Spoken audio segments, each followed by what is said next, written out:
Well, what a fitting introduction to this year's Festival of Regenerative Urbanism and, of course, this particular session. I want to speak quite quickly because we've got such a lot to get into this morning. But let me just say I'm Nicole Gurran. I'm Professor of Urban and Regional Planning here at the University of Sydney. I direct the Henry Halloran Urban and Regional Research Initiative, where it's my great honour, privilege and absolute joy, to be frank, to direct this Festival of Urbanism, which is now over its 10th year. The initiative is dedicated to enabling conversations between researchers, between industry leaders, between practitioners, experts, community advocates and the wider public about the issues that really matter to cities and regions in Australia and internationally. And this festival is one of the ways that we bring forward very contemporary topics of the day, but ground them in evidence-based dialogue over, a number of amazing events this week. We've got 18 events. This morning's event, though, is an absolute treat, and I'm going to simply introduce the chair of the session, Kate Goodwin, who's actually curated a series of events as part of this festival. And with our festival theme this year being regenerative urbanism, it's very fitting that we've got 4 events curated by Kate that deal with the theme of cultural ecology. Kate's a curator, writer and educator working at the intersection of art, architecture and city making. How perfect. She's an adjunct professor at the University of Sydney here and member of the Tin Sheds Gallery Advisory Board. Among her many achievements, Kate was Hines Curator and Head of Architecture at the Royal Academy of Arts in London between 2003 and 2021, where she curated numerous important exhibitions, including Renzo Piano, The Art of Making Buildings 2018, and many others. Kate, welcome. Well, I also want to take a moment to thank Josh. I think he has left the room, but what an extraordinary way to start today's conversation. I think we can kind of all still feel that sound moving through our bodies, and it's a great way to ground the conversation, I think. As many of us probably work in the built environment and shaping our cities, it is a poignant reminder that everything starts with country. And to recognise the responsibility of First Nations people to care for country and to assure that they are supported in their cultural practices in all ways. And I think we also widely acknowledge the fact that we are in a fairly intense period of time, what has been called a polycrisis, a crisis across the environment, ecologies, social and political things that we see today. And that a lot of these systems which have got us here, which is driving towards growth, towards consumption, towards extraction, have been what's done. And actually that we need to rethink those systems which have got us here. We're not going to get ourselves out of here without thinking around those underlying things that we've signed up to. And for me, a lot of the amazing things happening in the conversation of connecting with country is so important to that, as is an idea of regenerative practice. And to think distinctly about, we're not talking around urban regeneration, which is around kind of revitalising, rebuilding, but actually regenerative urbanism, regenerative mindset is around thinking around those systems and rebuilding them, where we think around connecting and creating healthy social and connections for people and both our ecologies. And I know that a lot of, and ideas also of being, 3 things, of being a good ancestor, of co-evolving with nature, and then also creating just spaces for people. And I think that those are some key things that will play out through the course of the conversations this week, hopefully inform some of our conversations today, where we are very specifically thinking about kind of the importance of cultural and creative practices. They're often open-ended. They often don't fit easily into many places. They're ways to, they're not often fully formed. They can help us be part of systems change and re-establishing some of these values that underpin our society. They're often forms of expression. They provide visibility to those who might not have them, provide connection, provide purpose, provide voice for both the human and the non-human. And I'd say also they're the sort of connective tissue that gives meaning to our lives. And quite often, cultural practices or these creative practices can be seen as add-ons, but actually we're probably all in this room because we don't see them as add-ons, we see them as essential to our lives.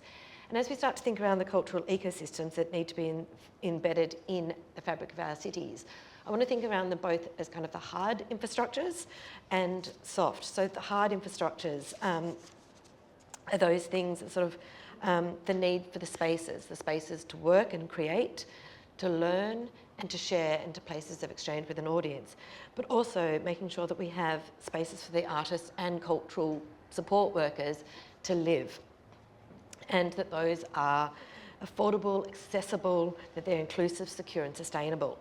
But also around all of those things is actually the soft infrastructure, the policies that go to that, the economic frameworks, the networks of care, the sharing of knowledges, and these institutions that we might think of both formal and informal institutions. And it is really taking a holistic view in those things. But what's exciting, it does sound a lot to tackle, but also there's some really interesting new emerging models for how we might think about that. And that's what starts to give me hope in the future. And we've got a lot to tackle, but I am joined by this incredible panel here. And I say, we've all got these sort of job titles behind, but I think also, which is often the case with creative practice, the job titles say a small hint of all the things that everybody does. And I'm not going to overwhelm you with all the bios. I don't know if your mind works like mine, but I'm not going to do all the bios at once. I will do bios as I invite each of them to speak, so we can hold it all in our thoughts. And they're going to give a little bit of springboard to help you think around some of the work that they've done. So I'm going to start here with Michelle Tabert, who's the founder and co-director of Left Bank, which is a really dynamic consultancy where she leads cultural strategy and infrastructure planning with a focus on long-term urban impact. She's got a master's in urban planning from Columbia University and is a graduate of the Australian Institute of Company of Directors, and also serves on the City of Sydney's Creative and Cultural Panel and a board member of the Advisors for Storybox. And Michelle, a lot of your work, you occupy this really quite unique space and quite specialised, I think, between between property and creative practitioners. And can you just tell us a little bit about what that entails and some of the project examples that you work on? Sure. So I decided early on that I wanted to be an urban planner, but not the way that urban planning is taught. I'm sorry, Nicole. I think my ambition was really to sit in a more dynamic space about exploring what is possible rather than what's not. So, a lot of statutory planning is about sort of saying, but you can't build like this, and you have to like this, and like that, whereas I was more interested in but what are we trying to achieve with any of this, really? And so culture became a really, it was always a focus of mine because I grew up in Paris. And you can't walk around Paris without feeling the weight of, let's say 2,000 years of culture, which I know in our terms is not that much, but it is something. And so I brought that to my practice and thinking, okay, well, those are the interesting cities. They're the cities, Paris is probably the most visited city in the world. I don't know the latest stats, but it's not Washington, D.C. And so, so that's kind of how I came to that. And through project work and through collaborations, in particular with the City of Sydney, I delivered a grant, a 3-year grant called Making Space for Culture, an incubation program, and the purpose of it. And I kind of love looking back on this because obviously in hindsight it seems naive. But at the time, it was spot on. But the idea was really that there was this breakdown of communication values alignment between the property sector and the creative sector.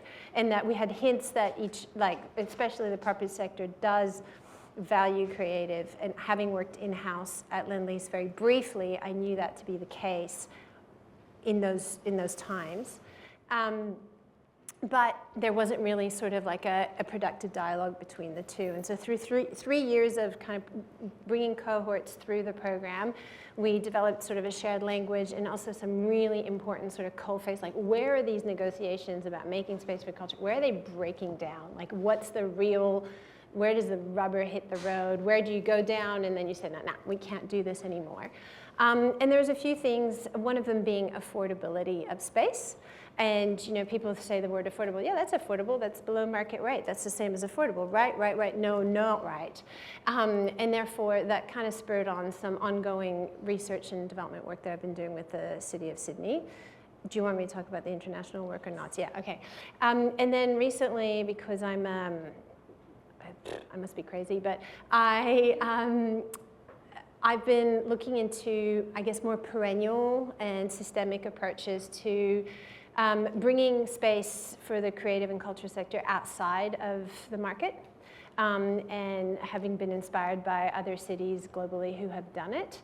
And that included places like London and Toronto, and it turns out Calgary and San Francisco. And so I pitched to an American philanthropist based in San Francisco that we should do a big fat summit and bring all those people together and really sort of like look at the state of play and who's doing what.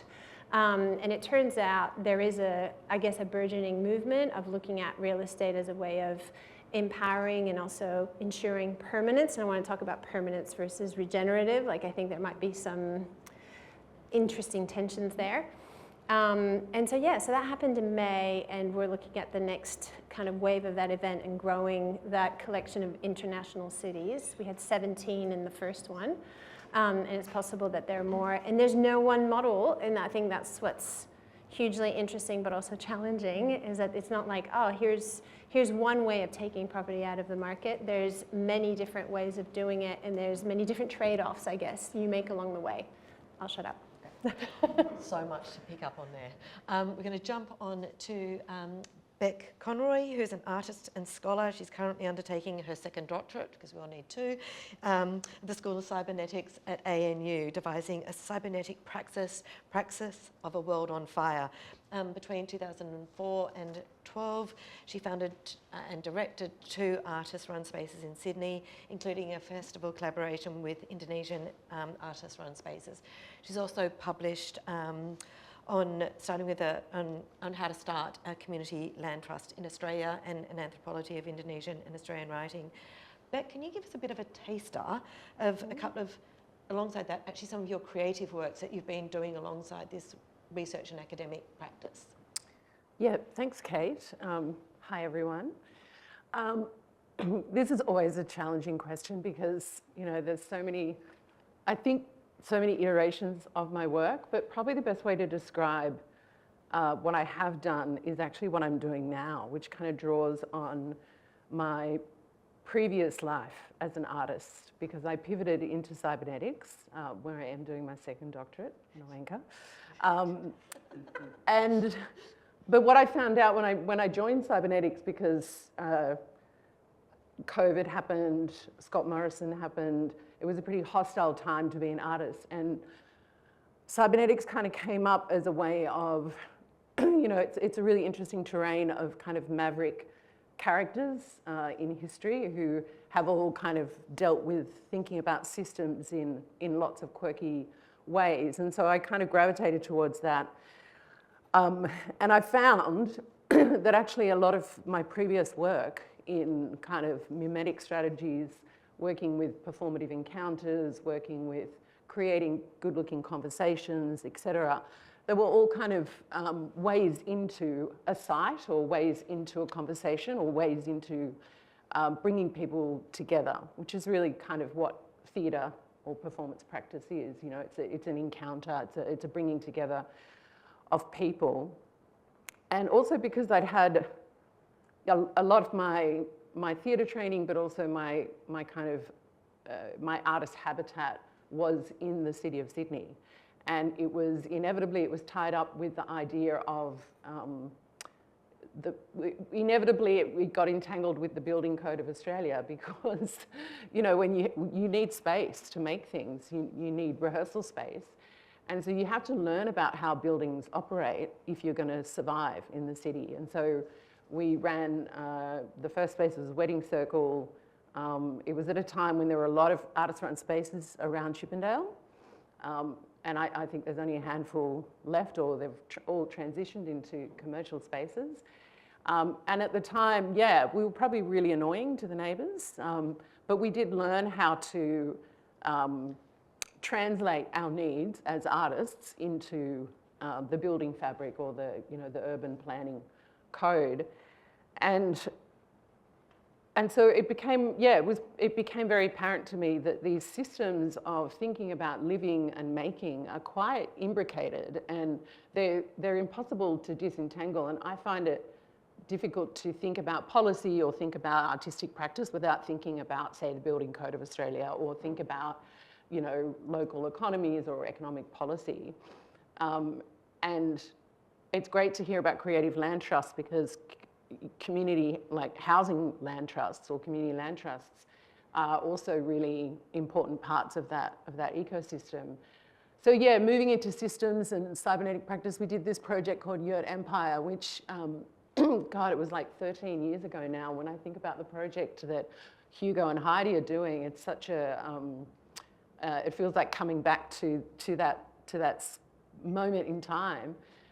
Where we attempted to, 23 artists in the project, quite a big project. We attempted to design and install 6 dwellings that were inspired by the Mongolian gur, the structure of the Mongolian gur. And we were looking at the site, which is now full development in green squares. I think the library is on one of the sites that we looked at. But the idea was to basically, how can we think about housing in a sideways way, and think about occupation or inhabiting sites? We found out through that process that soil decontamination can really get in the way of finishing and completing your project. So even though we created a video, we did an exhibition, we did a bunch of labs that were really great, but we didn't actually realise the dream of creating 6 yurts on a site in Sydney. But it's good to see that we have another site in Dank Street. I also started a school for, an artist-run school for economics called the Marrickville School of Economics, taking on the London School of Economics. And what that really was an attempt to start a different kind of conversation about what is economics. So once again, these kinds of infrastructures that impact our lives. I think when you get artists in a room and think about these things, you do it differently. And also, I think at the time I was shocked by how boring economics was. And I thought, for something that has such a strong influence over our lives, it deserved to have a little bit of creativity in it. I'm obsessed with books as well, so I created this mobile book library called the Bike Book Machine, and that had a life for a few years. And the Iron Lady was a stealth interventionist project. It was a performance and an installation that created an artisanal ironing, boutique ironing salon for cis white men in the financial district. And it was quite an interesting project, because it started out as a kind of a little bit tongue-in-cheek, and it ended up being quite an intimate engagement with a lot of men who really kind of opened up through the process. So actually it was quite, it turned out to be quite a beautiful project. I think I've had my 1 minute, so that's it. And then we've got Matt Levinson, who leads the Cultural Policy and Corporate Affairs at the Independent Think Tank Committee for Sydney, and is part of the senior team coordinating its program, advocacy, events and research. And he brings experience of social change, is a member of New South Wales Government 24-Hour Economy Advisory Council, and produces a really fabulous podcast, which I'd recommend to you all, on Sydney's changemakers. And Matt, you had a background started your career in science, underground music labels, and now you're working for the Community of Sydney, doing this advocacy, which really allows you to see across things. It's quite a broad perspective, sort of helicopter view of actually understanding what happens. I wonder if you can talk about a couple of the projects you've worked upon and those sort of key takeaways that are relevant to this conversation. Yeah, I mean, I often describe my career when people ask about it as being a bit checkered. You know, it's sort of a whole bunch of things. When I studied here at Sydney Uni, and I was in, I guess, like an adjacent faculty. I was in the geosciences faculty studying geology and physics, and I think at the time I thought about systems as kind of geological and earth systems, and had a sort of a somewhat nihilistic view of the world. You know, at some point we're just going to get spat out by the systems when they reject us as humans because of the impacts we've had on the planet. And like, I still think about the way I think about all this stuff really deeply through the kind of role of systems. So I really love that this panel is structured around this idea of ecologies, because I think when you think about creative culture, so often our interventions in creative culture are really one-dimensional and kind of ignore that kind of system role. And so they have unintended consequences. So we strip out funding, or we change a program, and we don't think through the role that program or that individual or that company or whatever play in the greater system. And so we have these kind of long-term impacts. So like, accompanying that is we tend to think of creative culture as sort of a net deficit. You know, we think of it as like a public good, something that if we're charitable, we'll support because it's nice to have as part of society, but it's not that important. Like, it's, you know, we all agree creative culture is important, but like maybe a hospital or a road or a, you know, train line or whatever trumps it. And we don't, and we sort of think about the seed funding that we put into creative culture as being like a gift to that culture. We don't think about that with mining, you know, and I really like know that area because I studied geology. Huge amounts of public funding goes into subsidising the mining industry through the exploration process and a whole range of other inputs into that industry. And we don't think of that as government and public systems and the taxpayer bankrolling those sectors. We think of it as a really important seed capital to this thing that is kind of structurally important for society. And because we don't think of it that way, it changes the whole framework of the way we think about culture. It's the same for tech and innovation. So many of the tech firms that we kind of prize in our society, their patents came out of universities like this, or out of CSIRO or other places like that. And yet we have just as many unicorns that come out of creative culture. You know, you think about Animal Logic and their role in film. You think about the Kid Laroi and 1/4 and this amazing hip hop culture that's coming out of the west of the city. You know, Dorian Gray and the way that is storming around the world. And so like the way that plays out is that we strip out all these inefficiencies out of our cultural organisations. We say, you know, you don't need quite that much funding to be able to put on a show. And that plays out, you know, when, you know, if you look at the big theatre companies, if you look at the big cultural institutions, so many of them used to be home to, you know, people who were doing little subculture projects, putting on shows, putting on independent projects, staffing really interesting startup projects. And they were able to do that because they had a day job in a big, you know, company. They were able to learn those skills under the mentorship of much more experienced people in those companies. And they were able to take that and bring that inventiveness to the subculture that grew into the next generation of creative culture. We don't really have that now. And so many of those big institutions have been stripped down. They have no fat left. And we're surprised when we don't see that flow on of the talent coming out. So there's, you know, I think the one thing that I do a whole bunch of work across this area, but the thing that I feel strongest about is we need to reframe the way that we talk about and think about creative culture in public as being a net positive and being a really important part of our society at large. I can talk at length, but I've had the 1 minute wind up. And I really hope that we dig into some of these things as we go on. And then we've got Heidi Axelson, who's a visual artist, curator, planner on public art and cultural projects. She's held numerous roles in local government, in community cultural development and in creative industries, both in Greater Sydney and in Newcastle, and she's pursuing a PhD down at Monash.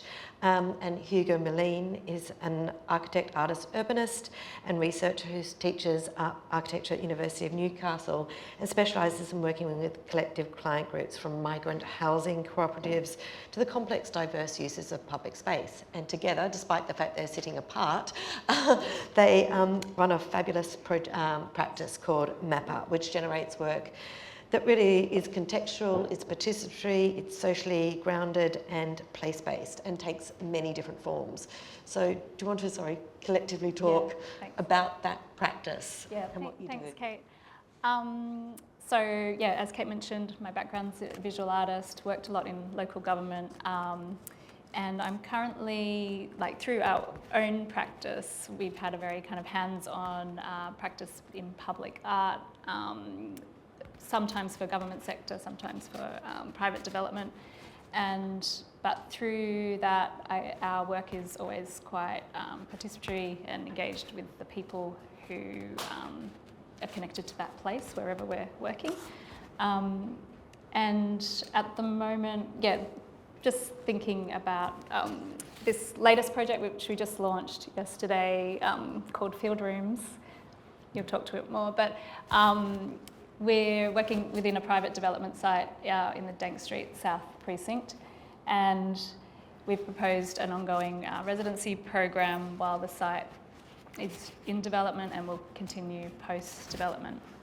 And I guess the question we're trying to ask, and I'm working on through my PhD, is how can we ensure and embed culture as a form of living maintenance within our cities and within our urban development? So how can we build in mechanisms and frameworks that will ensure that those cultural workers are funded in the way maybe cleaners and gardeners have to attend to sites? How can we enmesh that? We need to maintain our culture. Sydney, is losing creative workers and artists at rapid rates and has been for a long time.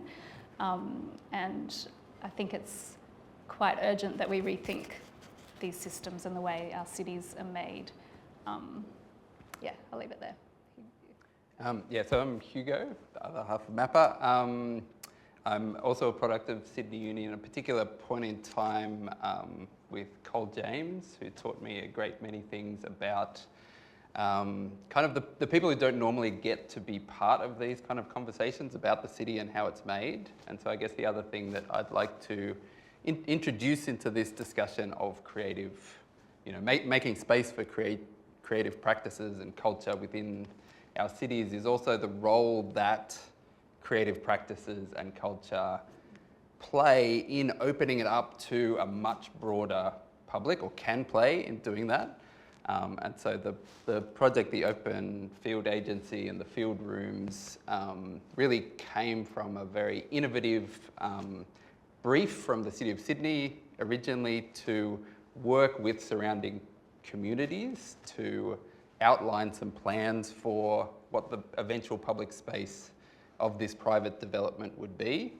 And we kind of used that kind of space and the role of the artist as a kind of professional utopian who can be very easily sidelined and ignored, to actually kind of smuggle in a whole lot of ideas of a kind of an open process for planning this site, which our clever friends in the City of Sydney then smuggled into the development control plan.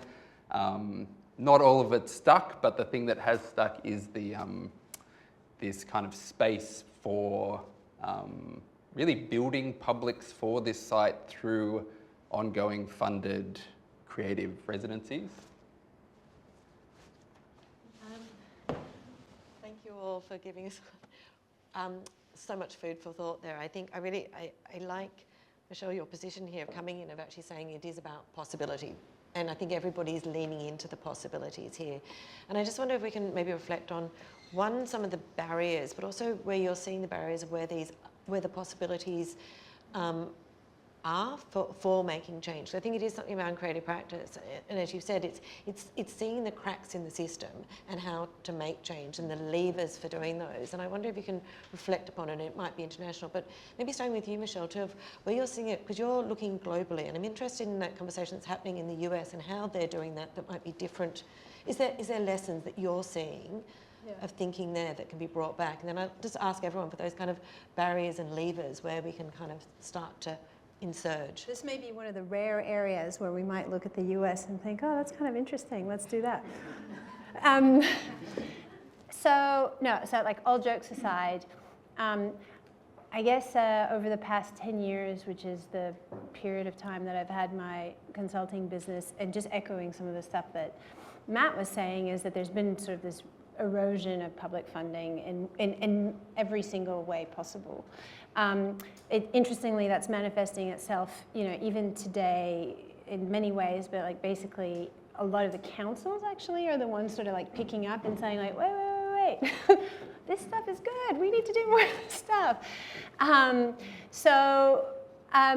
In the US, they don't have that culture of public funding. In the arts or in many other things. I mean, they have some public funding, but just not that much. And the counterweight of that, and I guess the trade-off of having a low tax environment, is that people who've made a lot of money give a lot of money back. I was really honored to meet on one of my trips to San Francisco the executive director of the Kenneth Reinin Foundation. Nobody knows who Kenneth Reinin is, but he left a sizable endowment, and they look into education, the arts, and health, bowel health very specifically, which is really topical. And I guess one of the cracks you were talking about is they kept getting, grants from artists, performing, visual, whatever, for 10 grand to make this project happen and 10 grand for that. And they're like, well, I'm gonna give you 10 grand and then you're gonna come back next year and ask me for the same 10 grand. So like, what's the circuit breaker here? How do I do something that's way more empowering than giving you these dribs and drabs of funding, valuable though they may be. I'm not trying to say that grants aren't useful, they are useful, but they weren't actually changing the picture. And so the director there said, I'm just so sick of kicking the can, we need to do something sort of systemic. And so they created a real estate fund that effectively buys properties on behalf of creative organizations and then over time leases it back to them over a period of 7 to 10 years. And then they become the owners of that asset. And that changes a whole bunch of things in terms of like expansion, what their balance sheet looks like, what their equity looks like. And I know I'm talking kind of financial stuff, but actually the ownership of the property is totally changed that way. So one of the first clients they had was a experimental dance troupe, I would say, organization called Counterpulse, and they bought this former adult theater in the Tenderloin in San Francisco, and right opposite it was like 2 minutes away from it was Twitter's office and like all this stuff. So they had no chance of surviving had there not been this intervention. But now that space is entrenched in the fabric, and it can only be sold to another creative organization. And now they've expanded those projects, and they have lots of different things happening, including interstate. And I guess that's the thing. It's when looking at the 17 cities that came, the Australians and the Brits we're saying, oh, but let's get this funded by government. Let's get government to give us some real estate. Let's get government to give us, this foundation grant. Whereas the Americans were much more like, I've got to put all my strings together. I've got to find, yes, government, but also tax breaks, and also this, and also that, and also that, making it sort of like more complex, but also more entrepreneurial and more resilient.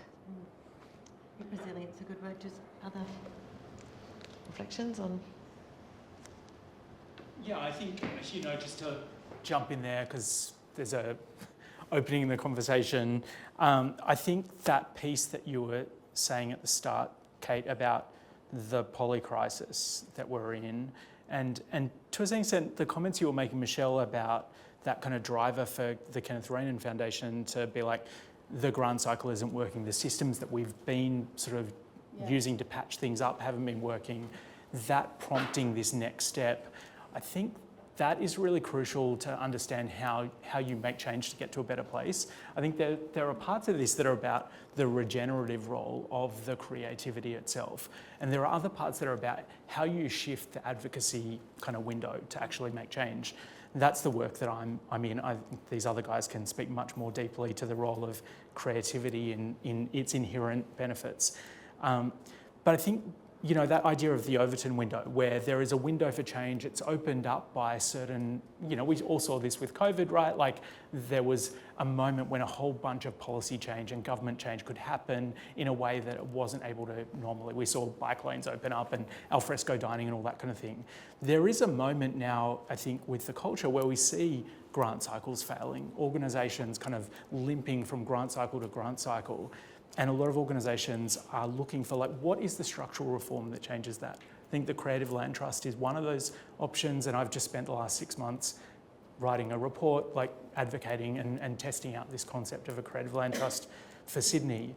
But I think we see that in a whole array of areas. You know, if we're thinking about, you know, communities that are being built at such an incredible pace, we're seeing such a rate of development across our city with, you know, new precincts that are developed, and people don't feel a connection to each other. They don't have the sort of street life and the cultural connection. And governments of all kinds, I think particularly local government, but state and federal, are really kind of grappling with this issue. How do we stop these communities from being communities that don't talk to each other, that don't feel a connection, that can't kind of, you know, don't have the space to express themselves? And I think that's where they do come looking to people who think about this kind of creative life of the city and can help shape some of these conversations, looking for, like, all the other things didn't work, please help us. And I think this is a moment where actually we can shift the needle to be like, actually creative culture and this creative act is actually really powerful.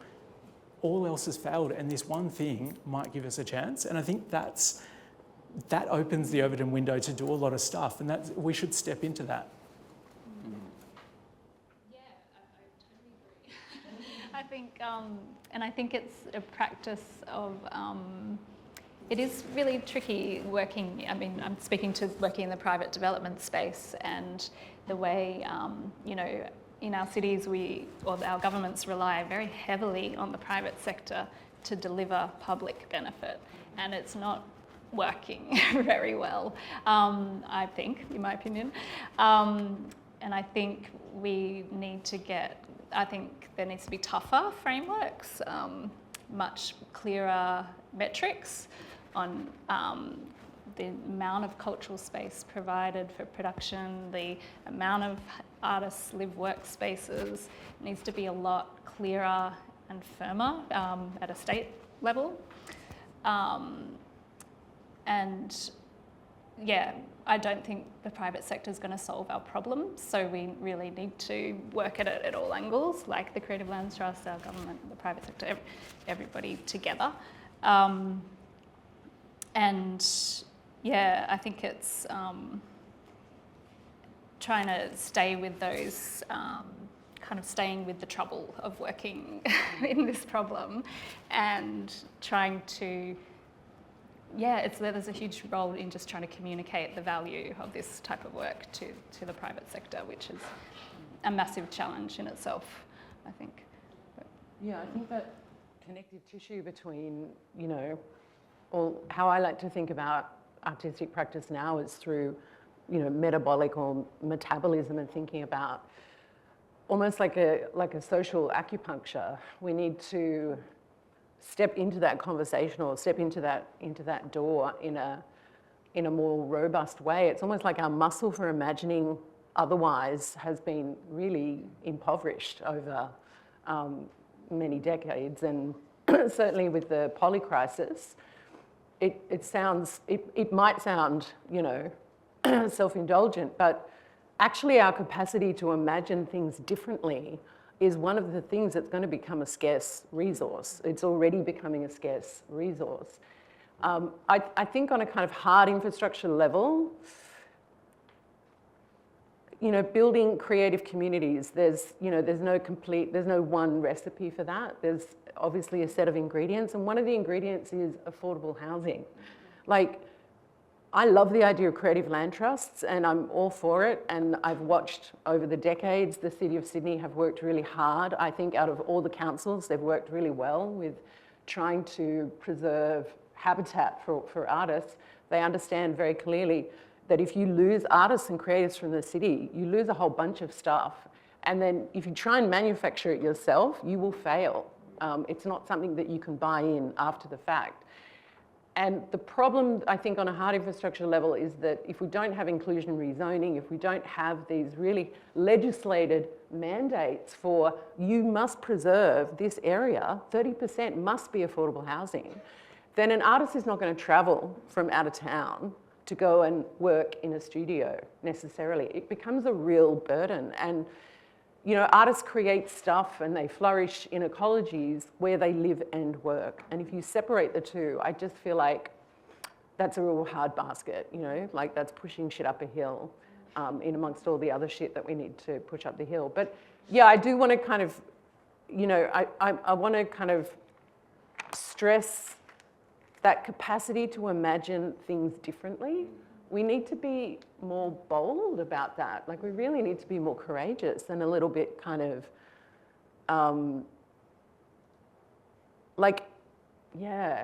there's something that needs to shift on the cultural level with that. Oh, I just think that's absolutely great what you're saying, Beck, about and just the, and it comes also to the valuing of the role. And I think people tend to see artists and creatives as kind of like hobbyists indulging themselves in whatever they want to do, and so they don't need to be paid that much. But if you look at it as this kind of like key worker who is helping us to reimagine how we can live in the polycrisis or live through the polycrisis, how we can do things otherwise, which you cannot do if you're trying to pay a mortgage or rent in Sydney. It's just not possible. And so, yeah, this kind of like utopian maintenance worker, having that really recognised and codified as a role that's as important as getting the sewage right, Like the city won't survive without it. Yeah, I couldn't agree more, and I just want to leap into that to say how much I agree. But I, as I was scribbling some notes ahead of this, I said, we've got to think about the wider role of creativity. Like food, science, built form, innovation, all these are fundamentally creative acts. And rather than us thinking about creativity as being this job of artists working away in the garret as like some independent thing, in a way, it's the last stand for humanity. It's our final form. Our greatest form as humans is that imagination, that ability to be creative and tie strands together in new ways. And I love that example that you were talking to about, the Marrickville School of Economics, and not being afraid to step into these conversations. They're conversations that creative people should be part of. And I think while I was talking, there were a whole bunch of pictures of the rooms I'm normally in, which are like a bunch of people sitting around in a room thrashing these things out. And I try and make sure that I'm bringing creative people, space operators and those sort of people into these conversations, because they do think differently and they challenge, and they have divergent ideas and thoughts that change that end point. So yeah, look, I love that. And it was really striking, I think, in all of the photos we were looking at. It was as much about process as it was around what was done. And I kind of had a question for you all about what you think some of those key things about changing the process. As you say, it is about the sort of cultural imagination, but that is not just for artists to do. It's actually it's a societal thing actually for boldness and for courage. And actually when we're in a thing, it's very easy to pull back from being courageous because there's fear about it, but actually it's a time to lean in. And I'm wondering how you've seen some of the most successful ways of bringing people along with you. Like, is there one or two things that has made a difference in how you've conducted these conversations? Anybody?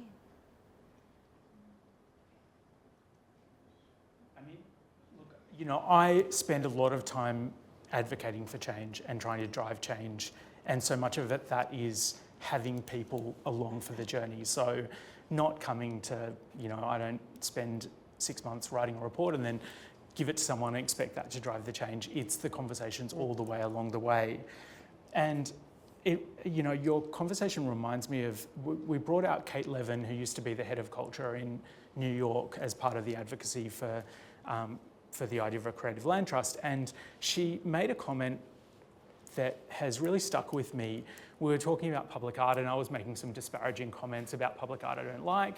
And she said, in New York, the work that we did, you've got to think about public art as not just being about the end product, but about the process, because as you're talking with people and you're building the idea for what this work might be, and you're having those conversations and people are talking back and sharing ideas and challenging you, what you're fundamentally doing is building civic muscle, you're building this democratic muscle and these connections that get deployed in really different ways. So that might land in a local government election or advocating for a planning reform change or something, but that act is actually really special. And so, yeah, I really support that. The process, I love the end result.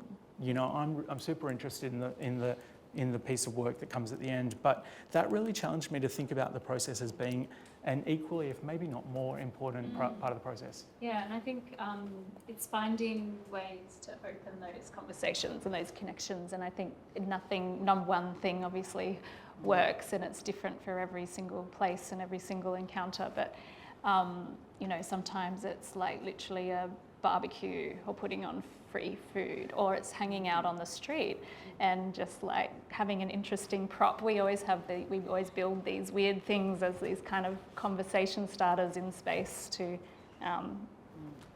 connect with people, or just distributing a postcard to let people know, like, hey, we want to hear from you, or there's just so many ways. And I think it's just opening those doors and being open to it, but also for the commissioners and communicating that to them, that is going to be a significant body of the work, and that is valuable as well as the finished product. And I'm not just going to tick your DA box by providing you a plonk sculpture. This is a process that we'd take you on, and we'd like you to be involved. And yeah, it's difficult. It's not easy fitting in within the planning frameworks that we have. And I think one of the really exciting things about the Open Field Agency is that we have actually succeeded in basically like quarantining part of the public art contribution that the developers make to run process, to create the process, and the process that was born from was itself a very long form community engagement, which has, and in terms of kind of how to convince people, having the backing of a huge range of voices from an initial consultation has been the reason for that success. That ties into, for me, it's all about the evidence base and the data. Like, I can't do any of my work if it's just based on anecdotes and from people that I know or in my circle. So, and that's the kind of cultural and creative databases. We're actually not too bad in Australia, but we have to continue to get the information, because there are changes happening before our eyes, and then we're going to realize in 5 years' time when the next census comes out, we're like, oh no. So I think one of the big moments was when we realized in 2017 that we'd lost over 110,000 square meters of creative production space. Well, most of it was creative production space, I should say. And that came through the City of Sydney actually doing a floor space and employment survey. So they actually knock on the door at every single business and confirm, are you doing health, are you doing this? And then they're all coded according to industry and occupation codes, and then you can actually look through time. Now, they're one of the only councils that I know that actually do this. Melbourne has Clue, which is a little bit similar, but other than those kind of central metropolitan councils, nobody invests in that. However, a place like Inner West is actually the cultural capital of of the country, arguably. There's no one from Melbourne here, so we can move on with that comment. That's great. Just in terms of overrepresentation of, yes, people employed in the creative industries, creative people living there, the number of creative businesses. And when we start looking at the data, then you can tell a story and you can say, like, well, this is what's happening, and you can track change. I haven't said any politician who's interested in my anecdotes. We've got a moment for one. Is there any burning questions from the floor that someone's got? I'm sorry, we've been hogging all the questions up here. If there is, there's a mic. If not, I will also hand back to... Yeah. Michelle talked about how bringing the entrepreneurial spirit in, as well as like the privatisation, bit of government, tax breaks, how it can widen the scope and create more creativity, more opportunities, but it also becomes more complex. Yeah. That complexity, I think, can often overwhelm an artist who's not trained in design and architecture, who's trained in more artistic, like, chaos. Would there be a way to actually bridge that gap? Well, so I've just finished a study for the City of Sydney, which is first of its kind in this. It's an affordability study, and it's not released to the public, so I can't say a whole bunch about it. What I do know is that there is this layer of creative professionals who are actually sort of really well versed in the creative side and then really well versed in the property side in terms of like acquiring, commercial leases, operational, and so on. And they're kind of this thin layer of Swiss Army knives, which we have zero succession plan for. You know, some of them will retire, some of them will exit because they're burnt out. But there is that skill set, and that we call them creative space operators. They take the risk. They're the ones who entrepreneurially figure out, like, how am I going to make this space work, and how am I going to enable the most people possible to work in these spaces. So the thing that's innovative amongst everything else in that study is that it really was one of the first times that we've ever surveyed a critical mass of those people. And I say critical mass because we don't actually know how many people do that job, sort of have that Swiss Army knife skill set. But we will start to put that on the map in a much, I'm saying we, I don't work at the City of Sydney, but, you know, I think, you know, collectively we really put that skill set and that mission in the crosshairs of, actually, you're a critical part of this ecosystem. Without you, it's a bunch of artists overpaying or not finding or being kicked out after 6 months, or, you know, whatever the breakdown is going to be. So I guess what you're saying is, like, defining a role that is the intermediary between and those valuing two. it. Yeah, And realizing that those specific people role. need to eat too, you know? I'm getting notes that we've got to wrap up, but I think, and I'm sorry that we don't have another probably 2 hours for this conversation, but as you might get the feeling, behind all of what people are talking about is some amazing work and reports. And I would encourage everybody to look at Left Bank's website, where they're looking at tax reform, keeping an eye open for these reports that Michelle's talking about. City of Sydney, the work that Matt has done on the creative spaces, on the creative land trusts, the work that both Hugo and Heidi have done at MAPA at Dank Street, if you don't know about it, in the Open Field Agency, and looking at why that document that they have created has been so successful and has been embedded in the DCP. It's a really interesting way about actually how you can make change. And there are these models around and out there, and it does give hope. And I think that some of the conversations, and also the work that Beck's done about opening these conversations and is continuing. She's going to be the first resident in the field rooms, and watch this space, because it is a place to actually open and have these conversations, to have them live, to imagine new ways of being. And so before I wrap up, I'm going to ask each of you, because we might have some planners, some policy makers, some influencers in the room, what would your one comment takeaway that you want them to think about, to leave with, be? 30 seconds each. Who wants to start? Sorry, it's a big one. I'm going to go think about shifting the conversation from ownership to custodianship. Like, I think there's a role there for long. We've talked about the kind of you know, private and public domain, but there is an already existing concept about how we relate and belong to land that I think would do us well to look to that.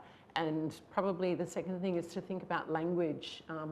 The report that is now the public art strategy is a really good example. I would encourage others to read it as well. It's a beautiful document, and it's a testimony to just how important it is to the language we use to talk about things does impact the reader. It impacts the constituency, you know, and I think that's a really important thing to consider. Yeah. Maybe already you all know, but the 30-year longitudinal study done by David Throsby, published by Creative Australia, indicated that artists only take away $23,200 per year from their practice.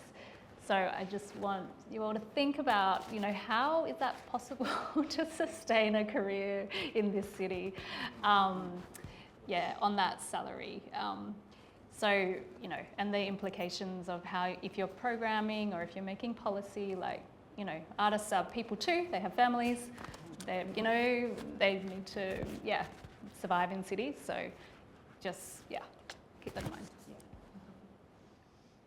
So maybe just following on from that, the kind of, you know, the fundamental role of regeneration and maintenance that creative workers do to see them as key workers who are central to the city. The question of housing, I was lucky enough to work with an amazing group called Kapit Bahayan, a Filipino housing cooperative in Western Sydney, who were expanding their housing 10, 15 years ago. But the model that Tom Uren brought in of cooperatively managed and maintained public housing, where people were able to kind of have autonomy, have long-term tenure, have affordable rental. I don't understand why we can't keep doing that. You know, I heard a couple of comments about, you know, the private sector is not going to solve this, but I think we need to broaden it out. You know, this is a system, and it includes, you know, individual artists and creative makers and developers and sound techs and security and operation managers and curators and fabricators, and, you know, some of those are private commercial businesses, and some of them are government, and some of them are individuals, and some of them are not-for-profits, and none of them can solve it themselves, because you need to think about the whole system. And that is where I think that comment is right, is that government is really great at thinking, their job is thinking about the system and thinking about long-term planning and strategies and how you coordinate efforts to support these kind of complex systems. And so I think, you know, let's not make this private versus government. Let's think about the whole system. Let's think about putting the pressure on government to do the thing they're supposed to do, which is think in the long term and think about all these different kind of complex uses and how we get the balance right. And Michelle. I'll just finish on something you started with, but having grown up in Paris, you realize how it's generations and generations of decisions that result in the thing that you see today, right? And if we don't build in the value of culture in one way or another, you know, and there's a new report out by Mariana Mazzucato, I think it's the start of a conversation about how you build in the value beyond cost-benefit analysis. But I think if we just let ourselves sleepwalk into a place where our cities are just places for transactions, we are not being good ancestors. You know, what are they going to think 200 years from now? And they go like, okay, well, you know, maybe you made money, but what is there to, how will we remember you? 1 minute. See, I'm done early. Well, if you weren't convinced about the value of creative practice and creative minds before you came in, I hope you are leaving it. I've been left inspired. We've all got a lot of reading to go and do, notes, look up all of the work that these guys have done. I do want to, before I thank the panel, also to thank the team, Nicole and the whole team that supported this. This is the start, as she said, 16 events. We had a start yesterday at Dank Street, but it's the start of on site this week. It is an amazing program. There is conversations that is just going to be fuel for thought, going from this cultural practice to road infrastructure to all sorts of things. So look at the program deeply. We are doing more programs around in this little series on Friday. Join us for all of those things, and thank you, team. But please join me in thanking the wonderful panel who has given us so much to think about and inspired us. So thank you.